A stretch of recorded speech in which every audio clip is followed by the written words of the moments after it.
Welcome to Unsilent with your hosts Dave and Brian. This is not another current events podcast. We're digging deeper, diagnosing, and discussing what's really going on today, how we got here, and providing observations for future generations.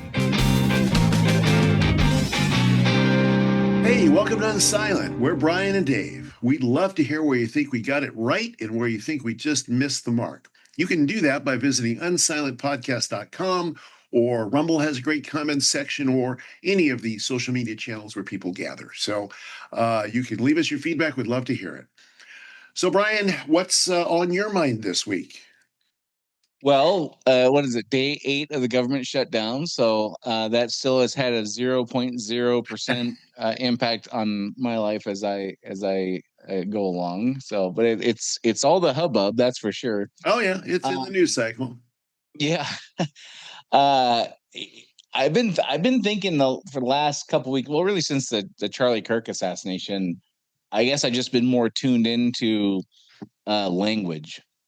And I've been noticing over the last couple of weeks that either I'm more tuned into it or it's gotten worse, or perhaps both. But Sure. There's one of the things that hit the news this week was there's a guy, Jay Jones. I don't know what state he's running, Virginia maybe, or something like that. I don't know. Yeah, I think it's Virginia.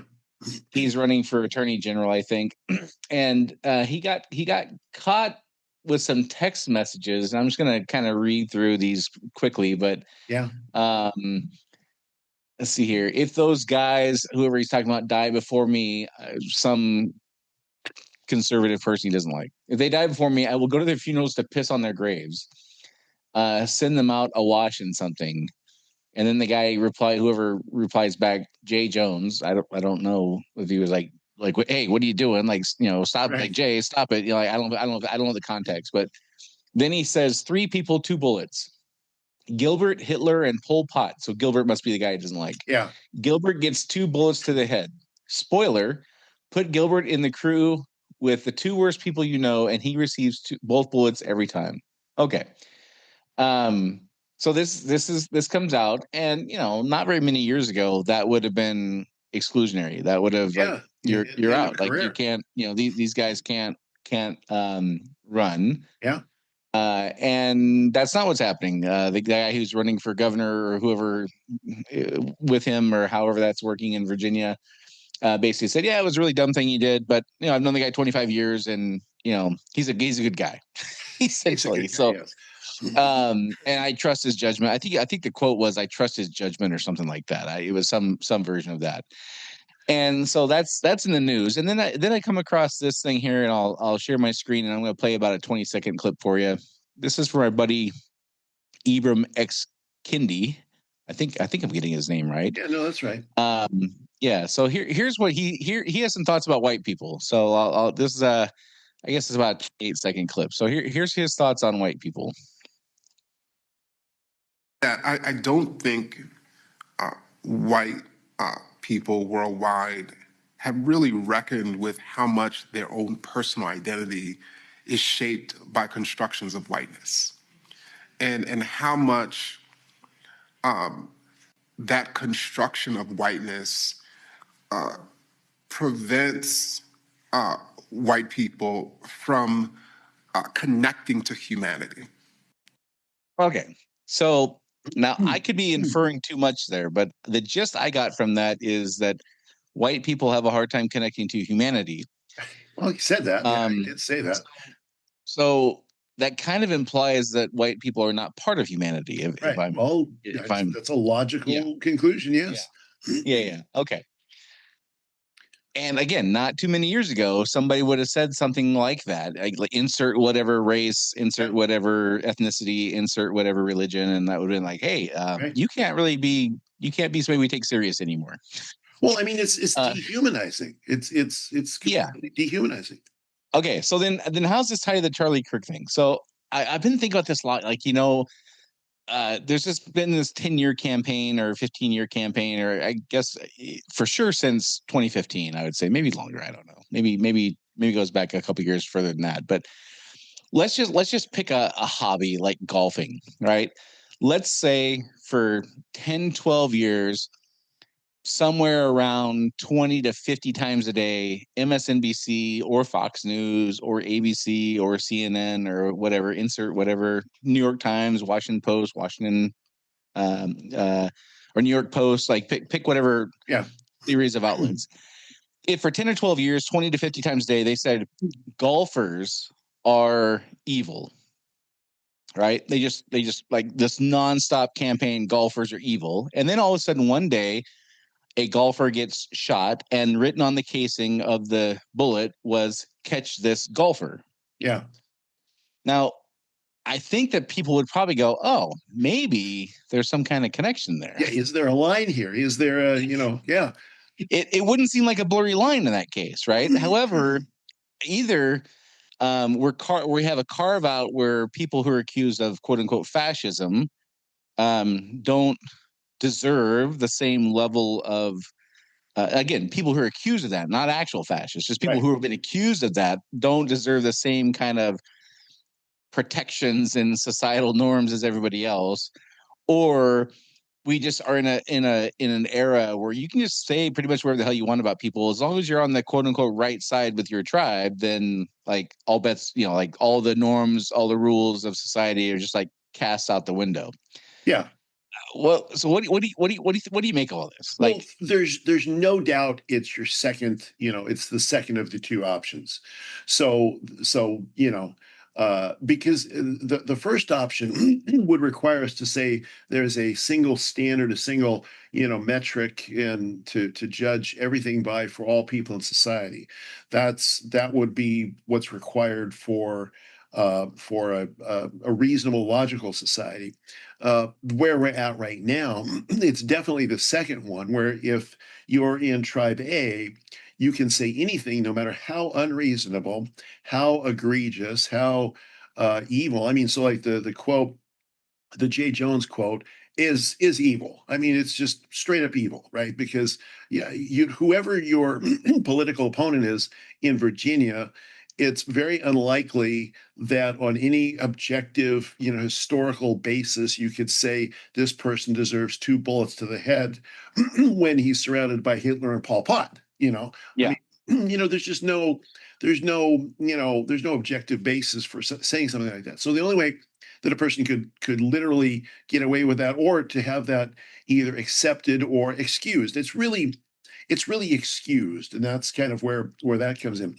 The only way somebody can really have that excused is if you've already preemptively discounted anybody in this other, shall we say, basket of deplorables.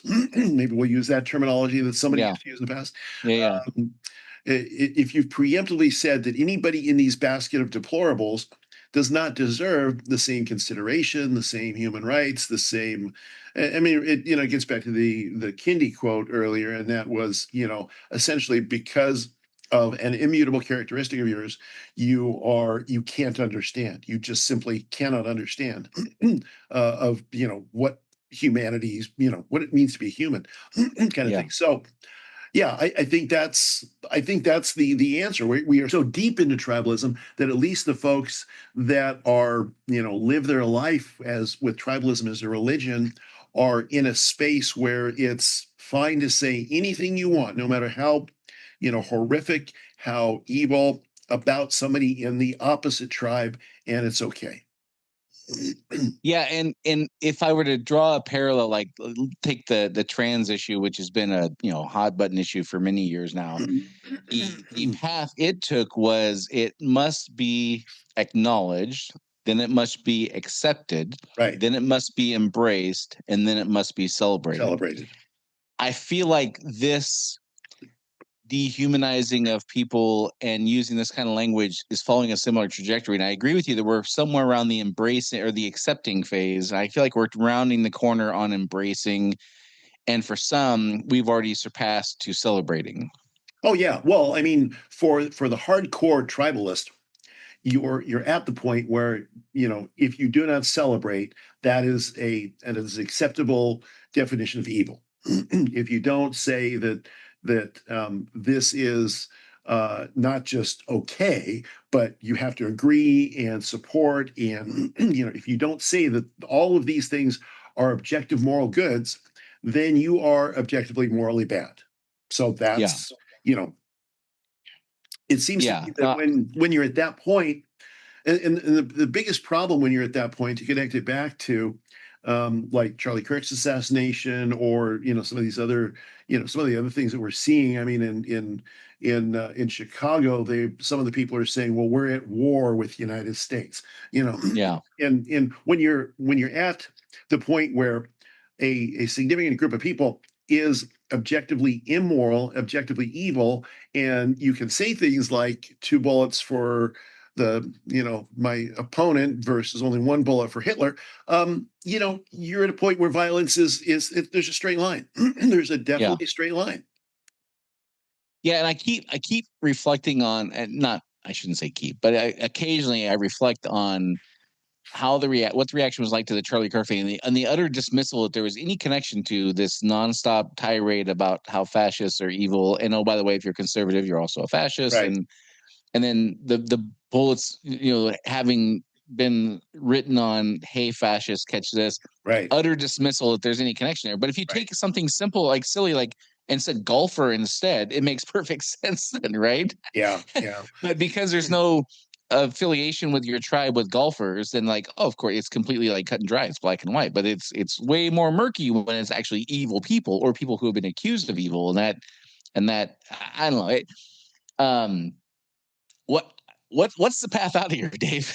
It seems like you and I've been saying for 2 years now, the only path out of this is either a bigger outside threat or some kind of inner turmoil, and I don't think my hypothesis on that has changed. No, and I think it's objectively true. I mean, I think if you look back in history and say, when people have been determined to be evil, dehumanized, determined to be evil in the past, it begets violence at some point. And when violence is begotten by one side or another, you're not going to argue the violent out of their violence. In other words, you weren't going to call up Hitler in 1939 and say, Adolf, I think you might have misunderstood the best way to deal with Germany's economic and social problems. You really should reconsider this gas chamber thing.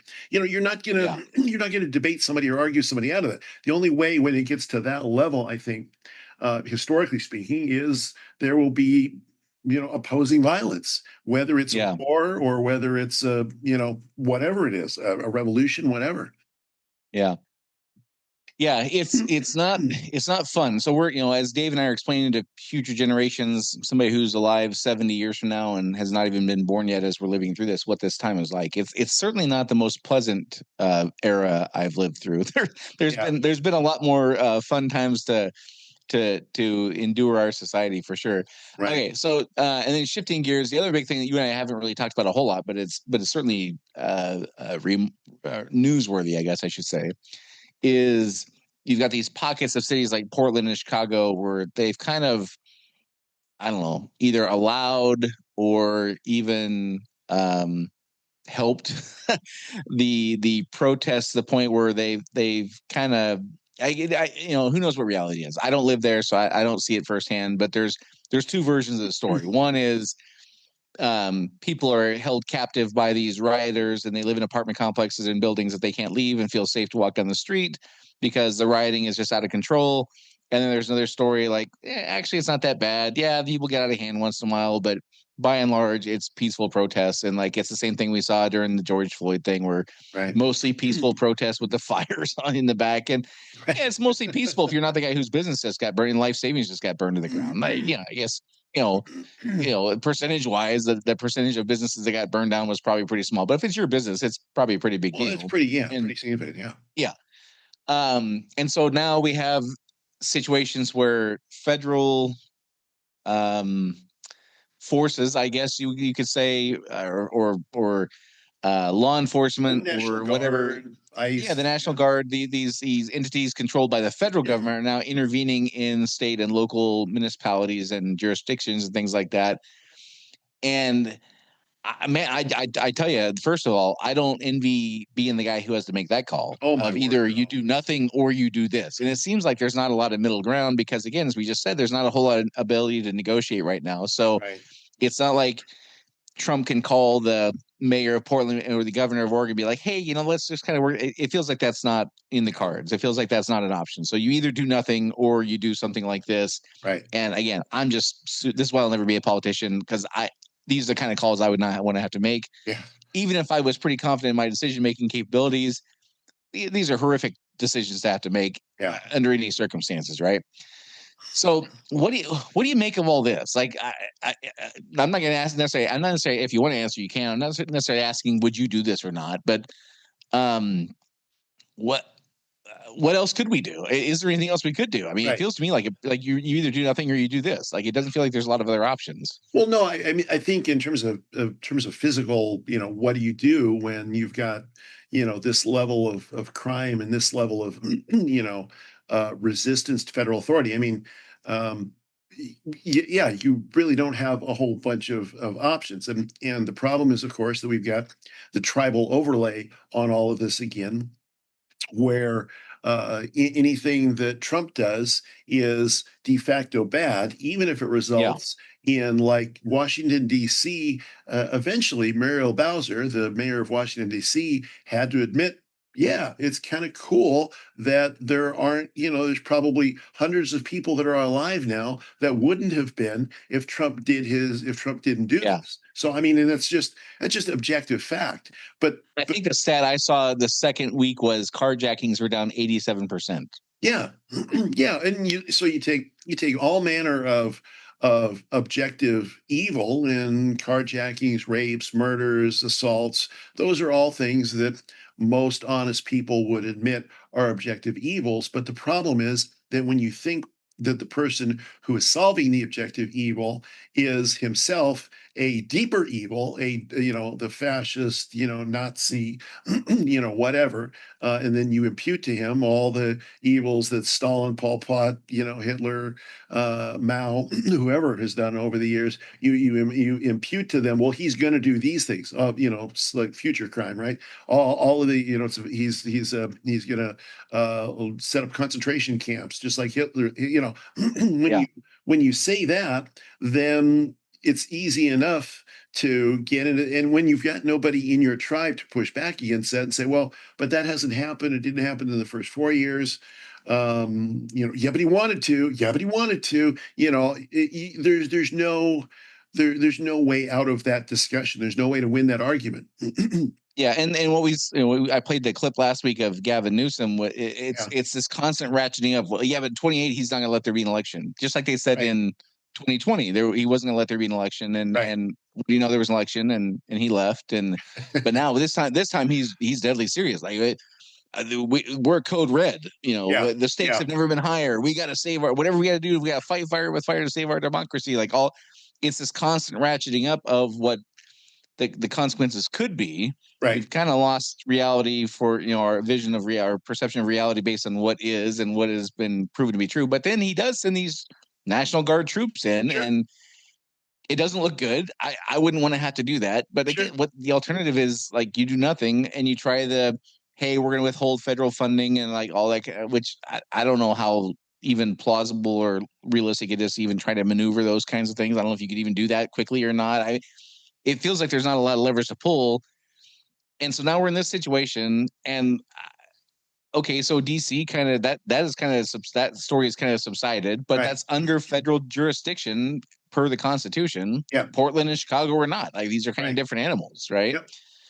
So what do you make of all this? Like, what is there a path where people can, like, get kind of on the same page on this stuff? Well, I think, okay, so, zoom out to 100,000 feet above the earth. There's no path to reconcile any of this stuff. All the things we're talking about, anything with a tribal overlay, there's no path to resolve it. So we'll start with that as kind of the base level pessimism. It's not, it's just what it is. I mean, it's not pessimism. It's just an observation of what's happening. Now, what could Trump do from a tactical basis in these situations? Well, one, he could say, well, yeah, I mean, Portland's had, continual riots and continual this and continual that, and all of these bad things are happening. Let them happen. I'm not going to do anything about it.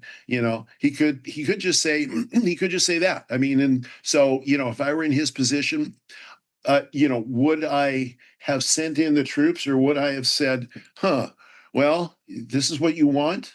Yes, it's America. I mean, first and foremost, the other thing to observe about this, just objectively, is Portland is America. Chicago Yeah. is America. There's a Yeah. president and a Justice Department, and so all of these things are within the scope of what is America. So there's that, constitutionality and that kind Yeah. of thing.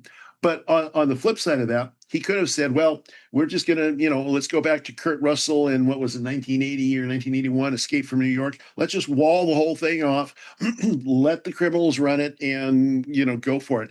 And there will be a certain amount of a certain level of violence and a certain level of bad things that are happening, and the people that are there will either tolerate it or they'll leave. So that's one possibility that Yeah. he could have done, that to avoid the pain that he's going through now. So then you have to ask what or to avoid the controversy, but then you have to ask, well, what does he really think his job is? Is he, is this just a good faith effort to execute on everything he said he was going to do? Well, and Yeah. there is a straight line between that question and his actions. It's like, well, no, I mean, we're going to get rid of the illegal folks that are the illegals that are committing crime, and by definition, if you are, in balaclavas and with sticks and you're attacking, federal ICE facilities, that is an insurrection. That is, definitionally an insurrection based on how the Constitution, words insurrection. So, don't talk to me about January 6th anymore. I don't want to hear about that. This is Yeah. actually an insurrection. So there's nothing at all inconsistent about what he's doing. It's inconvenient. But the other thing is, I think, from the standpoint of politics, and what he's doing is going to not appeal to those on the hard tribal left, right? I mean, that's Yep. that's a given. The question is the battle for the hearts and minds of the people in the middle. Are the people in the middle going to see it as, oh, he's coming after black and brown people? Or are the people in the middle going to say, huh, Washington, D.C., that was pretty good. It wouldn't really be a bad thing if that happened in Chicago or Memphis or Austin or, pick your city. It doesn't really even matter. It wouldn't be a bad thing if that happened in those places. And I think from a tactical perspective, I think what the president and everybody in his cabinet are thinking around this is, yeah, these things are going to receive wide public support, even if not in the short term. If and you also, I think, have to look at this politically and say, okay, it's happening in October. The extension beyond DC was spot on in the center of the bullseye of where his authority happens, because it's DC. Yep. It's where the seat of government is. Chicago, Portland, Memphis, not quite so much in the center, but still, on one circle out from the bullseye target there, right? Yeah. Now, this is all happening in October, September, now October of 2025, midterm elections in a year from now, literally a year from now. Yeah. This is going to look really, really good, because there's no doubt that the same results are going to happen. Antifa is, in lots of places, Antifa is running. I mean, these are not hardened, soldiers of the resistance. These are mostly a bunch of spoiled college kids that have, maybe they've got trust funds, but probably their parents live in upper middle class neighborhoods in most cases. This is not, some kind of serious revolution. So, from you take all of those things together. I think you have to take every one of the things I just said together. You've got to take the tribalism on the broad scale. I think in a lot of ways, Trump has backed a lot of these people on the left into a corner where they do sort of beclown themselves. Yep. And they have no choice. I mean, they can't say, well, yeah, I guess he did okay in DC. We'll let him to come into Chicago. They can't say that. Their brand. I mean, you're in business. I'm in business. In marketing, brand is everything, right? If you blow your brand, you're done. They can't blow their brand. They've got this election. So you put all those things together in a shaker and shake it on up. And here's exactly what you're going to have. And it's probably going to work well for the cities. It's in terms of life, in terms of livability. Yeah. It's probably going to work well for the president and for the center right who believe in law and order and that things like carjacking are a bad thing. It's probably going to, I would think, in the end, it'll probably work pretty well for the midterm elections too. So put all that together. That's kind of where I think this comes from.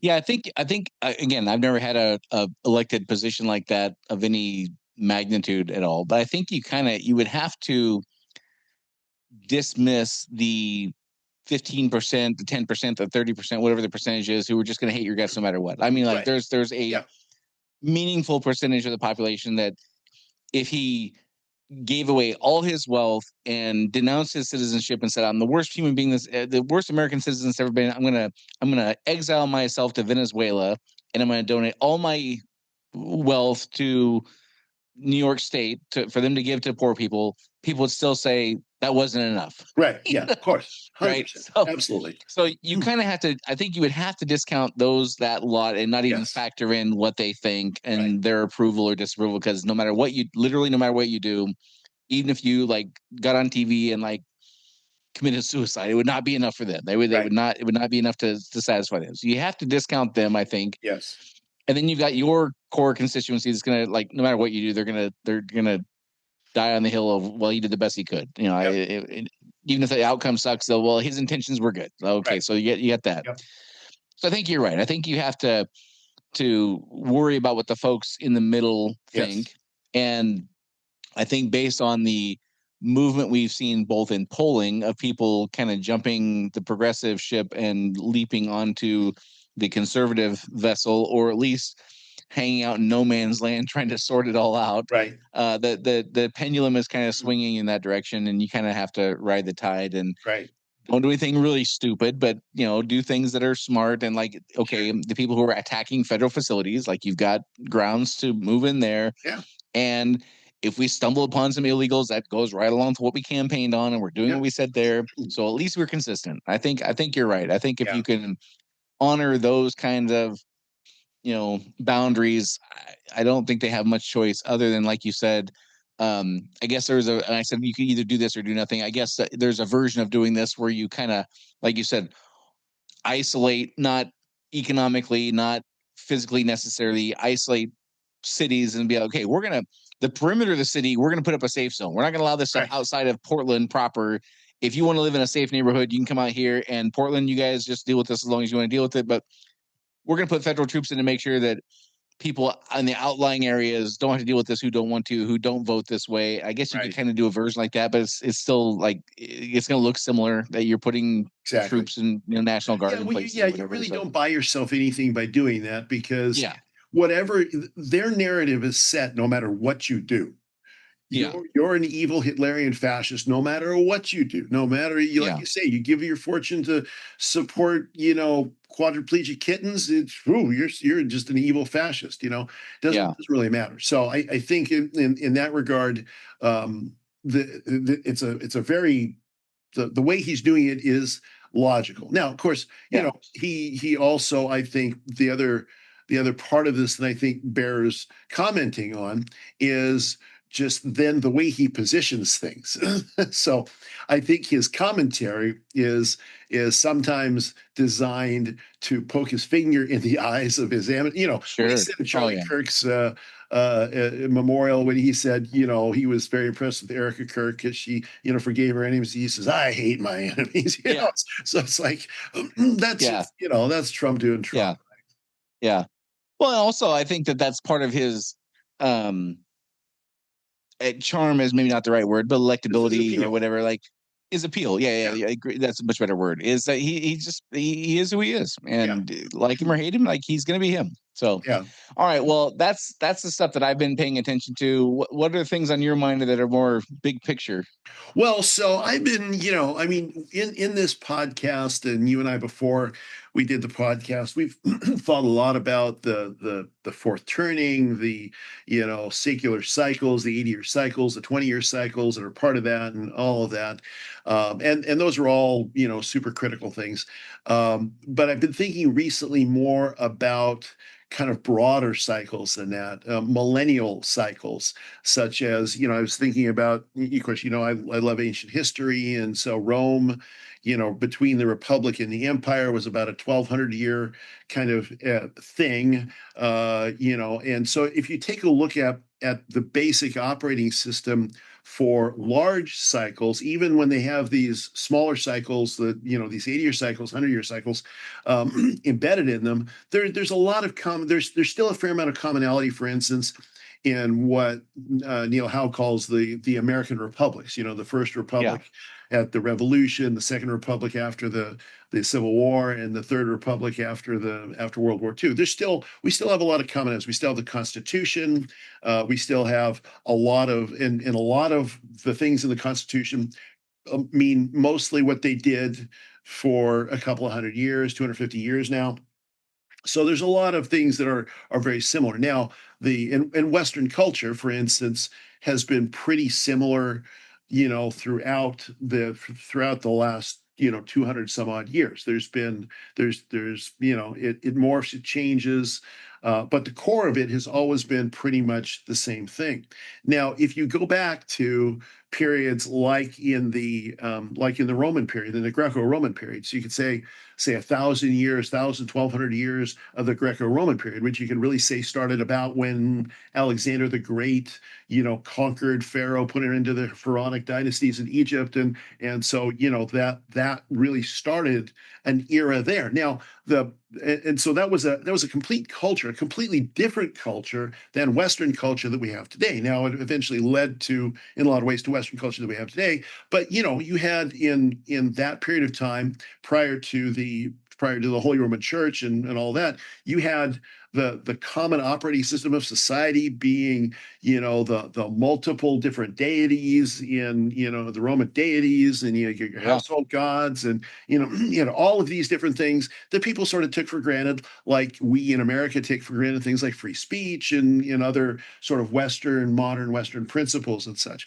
So the question is we look at the changes and we're talking to Kenny G 70 years from now.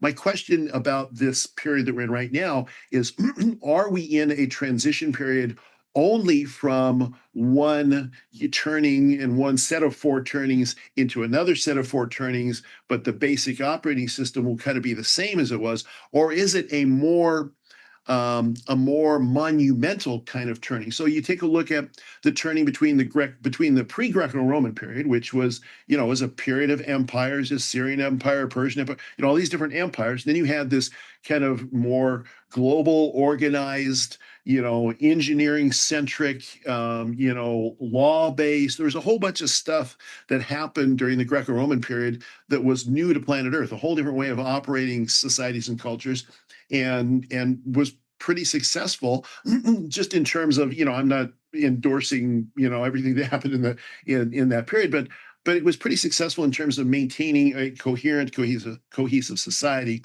until the next period came along. Now, the next period that came along was the Christian period, was the period, after about 400 or so, and you had some kind of the dominant operating system that was rising at that time being the Catholic Church and the Holy Roman Empire, the Roman emperors like Constantine, who were ostensibly, I don't know what their personal faith was, but they were ostensibly, Christian believers. And so there was a new ethic in town, a new morality in town. The complete operating system changed in a way that was more than just the change between a fourth turning and a first turning, in a way that's different between the significant change between the Civil War period and our period now.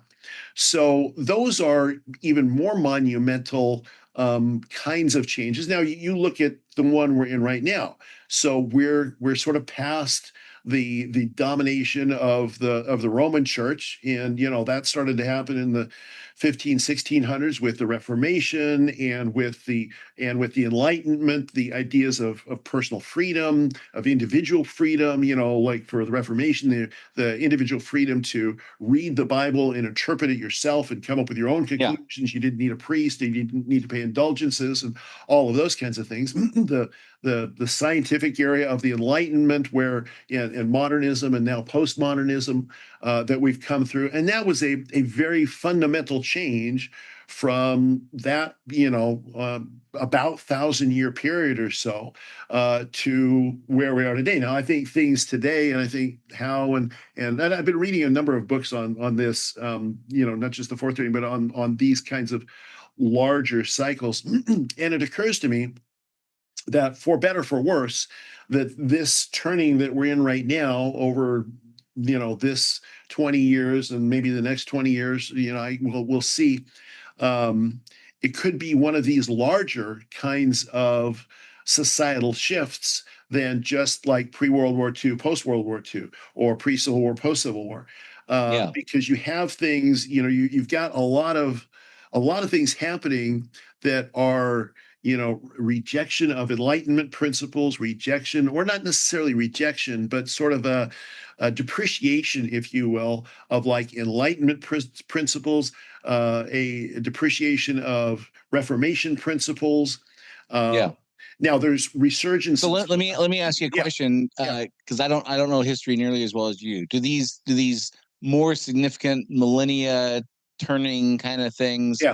They line up with prevailing shifts in theology. So, for instance, I could see this, like, if there was a major shift, let's say there was some kind of global clash of some sort, and the progressive folks won, like for in simplified terms, right? I could see religion being diminished to a great degree. Like their religion is more about green and the earth is the god. I'm paraphrasing, way oversimplifying, but there's way more nuance to it than that. But the idea that there's in their minds like this magical figure in the sky that controls, like they would scoff at that. And so if that mindset prevailed, then I could add, and especially with the advent of AI and how that's going to be, the robotics and artificial intelligence becoming a sort of pseudo religion, maybe, or something like that, or whatever. I could absolutely see this being one of those moments. Whereas if the more traditional conservative folks, again, kind of won, quote unquote, or prevail, I would give it a lesser likelihood. But maybe I'm oversimplifying it. So I guess back to my original question then is, do these other more significant turnings line up with theological prevailing, like global prevailing theological changes? Yes. Yeah. That's always a component of these. So it's absolutely true. And I think it isn't necessarily that the theological change precipitates the societal change, but the theological change always comes along with the societal change. So in other words, that would make sense. Yeah. So like Constantine, adopting the Christian faith, and turning it into the Holy Roman Empire and all of that. It wasn't necessarily, I wouldn't necessarily say that changed the Roman Empire per se, but that change was concurrent with the societal change that was going to happen at the same time. So and in this case, I'll tell you, here's a endorsement of a book that I've just started to read. I'm four chapters into it, but I'm finding it to be incredibly insightful. And he does address this a little bit. It's called Against the Machine. It's by Paul Kingsnorth. And one of the points that he makes is that in these large changes that happen, there is always a theological component to it, because human beings are essentially theological creatures. We are religious creatures. I don't care if you're an atheist; you're still a religious creature. It doesn't matter. It just depends on what we need a underlying guiding set of principles to operate by. Absolutely, and to get back to one of our favorite cultural prophets, Bob Dylan. You got to serve somebody. That's right. Yeah. It may be the devil, but it may be the Lord. You got to serve. So we're just wired as human beings to be religious creatures. And so in the change that we're in, whatever that change is, and see, I also don't think, however, to address something else you just said, I also don't think that it's going to be either this existing principle or that existing principle that will prevail. I think usually in these kinds of situations, like let's go back to 300 AD, okay? In 300 AD, you and I are having this Brian Hardicus of the Roman Senatorial District 5. I'm a senator. I like it. And Davicus from the Alexandria precinct. Okay, so we're having our Roman podcast, and the discussion would be, well, do you think it's going to be the Christian worldview that's going to prevail, or is it going to be the polytheistic worldview under Rome that's going to prevail? And we would have this kind of back and forth on that. Now, what ended up happening was neither. It was a synthesis of a number of Roman principles. Roman, and even, I mean, Christmas, Saturnalia, a lot of the things we celebrate now, and some Christians rebel against these things. Go, oh, they're pagan, they're pagan, they're pagan. But there's a synthesis that happened. So Constantine becoming a Christian was not Christ overcoming Rome. It was Christ infiltrating Rome and establishing a new order. Now, was that order a wonderful order? Well, there were good aspects of the order, but there were also, indulgences. That's not a good aspect. The Spanish Inquisition, a lot of the things, paying for the ability to go out and sin. Okay, I got enough money, I can go sin tonight.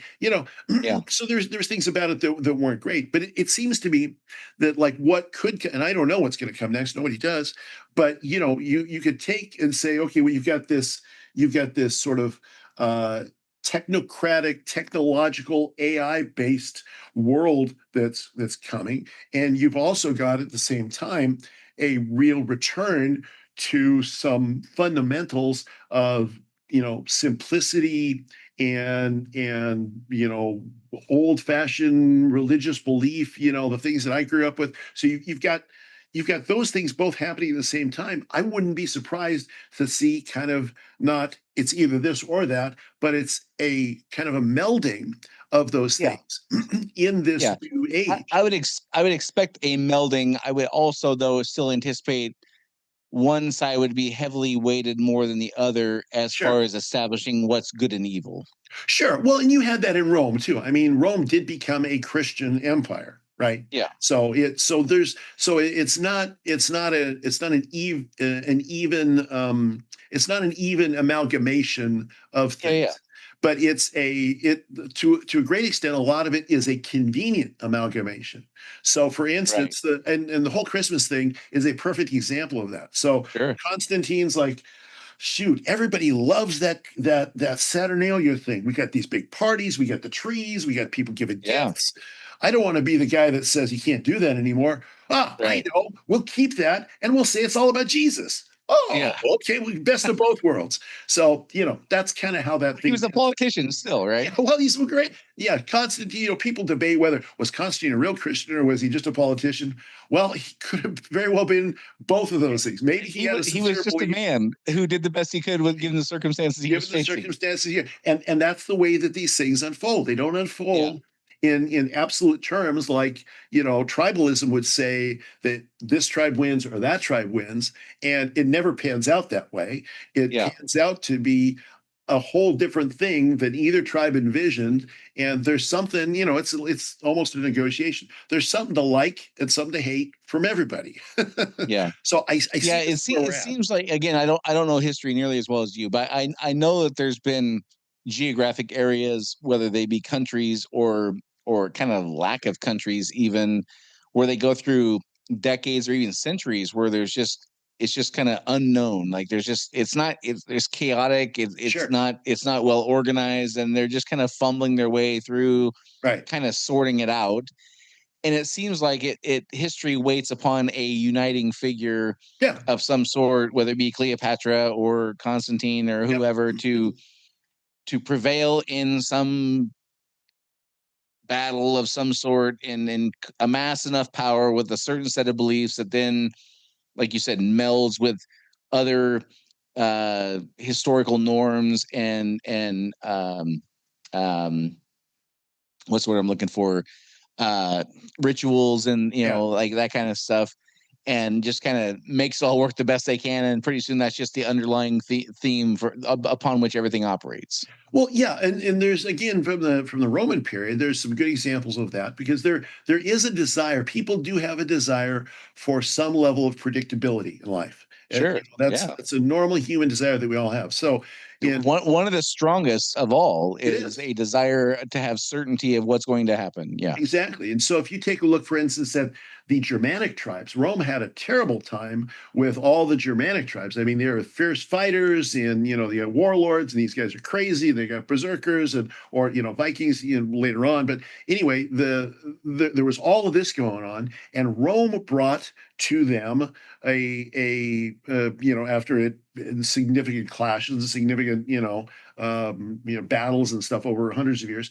Rome brought to them organizing principles, and the Roman roads, right? The roads of Rome were one of the things that knit the entire empire together. So you find these disjointed, wild tribes eventually being civilized, if you will, into a way of living. And that's what you had in that era. If you go back to, say, about 800 or 900 AD in Great Britain, you had the Viking wars with the Vikings, invading Britain, and eventually the rise of the modern British Empire that settled it all down. And now Danes are really nice people. They don't typically come at you with axes anymore. So you get, the disorganization seems to take a hit from the great power that is able to organize and give people stability, because people do want stability. And so especially people want stability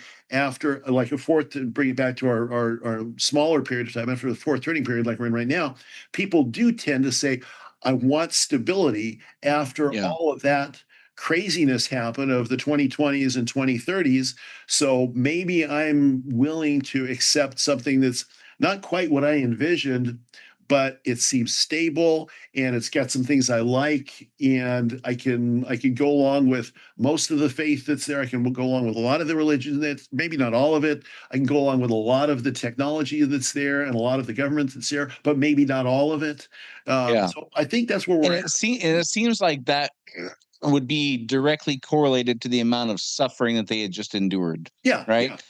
So there's suffering, what we would consider, heavy suffering. Again, World War II is the thing we look at most recently, like that. There's a lot of heavy suffering that happened there. But on a macro scale, that was a pretty brief amount of suffering in time. And when you look at great famines that go on for decades, where families are literally cannibalizing each other, and like the levels they will stoop to for survival are so far below what they would characteristic as being human. Even they endure levels of suffering that are just off the charts compared to what you and I could even imagine. Exactly. That after going through a period of time like that for, let's say, 10 or 15 or 20 years, or even 50 or 100 years, you would grasp onto whatever you could to get a sense of normalcy, stability, and the ability to thrive much quicker than you would after a brief encounter of a couple years of heavy conflict that was, well, brutal and bloody and things like that, relatively quick. And like, the level of suffering compared to these other things is not quite as severe. So I think that the amount of suffering that happened predating these things, which side kind of wins, how much influence and power the victor or the leaders of the victorious party have, how much care they have in, like you said, Constantine, of like bringing traditions that were in place, folding those in and things like that. I think all that stuff probably factors in. And so I guess my short answer would be it always probably depends on who wins. Yeah. And then there's these other set of circumstances that would kind of dictate that as well, of how much suffering there was, how much resistance there was, how much of a radical change it would be from traditions and norms and things like that, and that kind of stuff. So well, and I think a lot of it, I don't know. I think a lot of it comes back to kind of how you form. We have a constitutional republic and two parties and, all that here, but, most of the world has parliaments. And Yeah. so I think a lot of how these new societies form as a like Roman society or others form is kind of how like governments form in parliamentary democracies. In other words, they talk about, do you have enough votes to form a government? Well, so like in Britain, it's like, okay, well, it's not just the Tories and it's not just Labor. So you've got these fringe parties. So you've got to come up with some kind of patchwork quilt compromise of of disparate forces. So there's usually, I don't think in a lot of these cases there's usually, and now the Roman Empire is a little different because there was a heavy ascendancy of Christianity in Rome that took the lead position. But, that's like a 60-40 thing. It wasn't like a 90-10 thing. It was, we're going to keep on doing a lot of Roman things. We're going to keep on doing a lot of Roman organization. We're going to have a Senate. We're going to have an emperor. We're going to keep doing a lot of this stuff. We're still going to be a law-based society. But at the same time, we're going to incorporate as our philosophical and religious framework, going to incorporate Christianity into that. So I think that's probably how these things tend to work out, in a series of compromises that don't necessarily please one or another, but have to patchwork in parliamentary style a society together after one of these great crashes. And I think that's probably where we're at right now. And the thing that really informs that opinion on my part is AI, because AI is such a fundamental change that whatever comes from it will be, we'll probably be talking about things like, will universal basic income, something that I would have never supported, will that be folded in some, will there be things that are folded in? It's like neither side really likes, but here's how we're going to compromise. Yeah, I think that the big wrinkle this time in our era is AI, and the thing that I've asked, I've posed this to you many times before, and it feels like probably the biggest factor in all this and how this could be one of those once in a millennia shifts is what is our purpose going to be post AI? Yeah, exactly. Because whatever our purpose is as human beings will drive a lot of what these changes are. And I have no idea what the answer is. I have no idea. If your purpose is not providing for your family and keeping the power on and affording a structure you want to live in and your mode of transportation that fits the lifestyle you want and your idea of leisure, whether it be golfing or vacationing or hunting or whatever it is you like, if your purpose is no longer funding that, what is the purpose going to be? And I think whatever the answer to that is will shape a tremendous amount. That coupled with again, I'm using the word theological, but what I mean is like what the underlying set of principles that determine what's good and evil. Yeah. Maybe theological, maybe not. But that and what is our purpose? I think the answer to those two things will shape a tremendous amount of this for us. And those two things really are one question. It's about meaning, purpose. Yeah. That's all religion, right? I mean, however you define religion, that's really the purpose. That's the fundamental, and that's why I think in this next go round we're going to see some kind of hybridized. I'm not proposing a religion. I'm just saying that I think that it will be a different form of Christianity, perhaps, than we know today. Yeah. I think there'll be I don't know how all the world religions fit into it, but it is AI will pose the biggest question AI will have. It's got all sorts of implications for work and for life and for medical. It's got all sorts of implications. I think the biggest implications of AI are ultimately questions of meaning. Well, what does it mean to be a human? Yeah. What is it? And that's a religious question. So at the end of the day, that's one of the reasons I think we are in one of those we're in a fourth turning arc, but we're also in kind of a broader arc more similar to the Reformation, the Reformation and the Enlightenment, or, the transition. If you look at the purpose and meaning prior to Rome and prior to the age of empires that existed before Rome, most of it was tribes trying to just survive, tribes trying to make sure that they had more kids live than died in childbirth and in their first 5 years of life because they got eaten or diseased or whatever. A whole different world of meaning in 4,000 years ago than we have today. So this will be another. They wouldn't. Those people in those days, they wouldn't understand our world at all. They would look at us like, what? What? They would not be able to comprehend. Well, just the simplicity of getting 100 miles away. Yeah. Just the convenience and simplicity of that. Or I mean, let alone flying 1,500 miles on an airplane in 3 hours. I mean, that would be a 2-year trek, not that many decades ago. It's just even not worrying about, most days I don't get up and worry about whether my kids are going to die that day. Right. It just doesn't enter my mind. Yeah. It's like, the basic way that life operates is my kids are fine. They're working. They have roofs over their heads. I don't need to hear from them. All that. I mean, it's an oddity when it's a tragedy when something bad happens to a child, for instance. But in 4,000 years ago, that was, a day ending in Y. I mean, it was just very common. Yeah, I mean, the percentage of women that died during childbirth, was huge. Again, not very many decades ago was pretty staggering by modern standards. Exactly. For sure. Exactly. Yeah. No, I think it's a solid point. I think it is, probably with, again, AI being the bigger question, but also, some of these other things that we haven't. It's been a while since there's been a religious revolution in the way that you're describing, where we've kind of, even depending on whatever government you're in, like we globally, by and large, we've kind of had the same principles of what's good, bad, evil, and what's our purpose. Like we've had kind of a pretty widespread understanding of what those things are, and I think that all those things are going to be coming into question for the next few years, for sure. Exactly. Yeah. Well, fascinating times. Great question, Dave. You're asking the wrong guy, man. I got no answer for you on that. Well, I don't have all the answers either, for sure. It's interesting. Well, as Dave mentioned in the beginning, or as I mentioned before, we're trying to explain to future generations what it's like to live through this tumultuous era, as they are undoubtedly going to look back and wonder what the hell is wrong with us. And as Dave said in the beginning, if you think there's something we said that's especially on point or something we completely got wrong, we'd love to hear about it. You can do that at unsilentpodcast.com, or Rumble has a great comments section. Until next week, this is Dave and Brian signing off. See you next week. Do you want to be unsilent? Make your voice heard on our social media channels and share where you think we got it right or wrong. Go to unsilentpodcast.com for social links so you can join the discussion.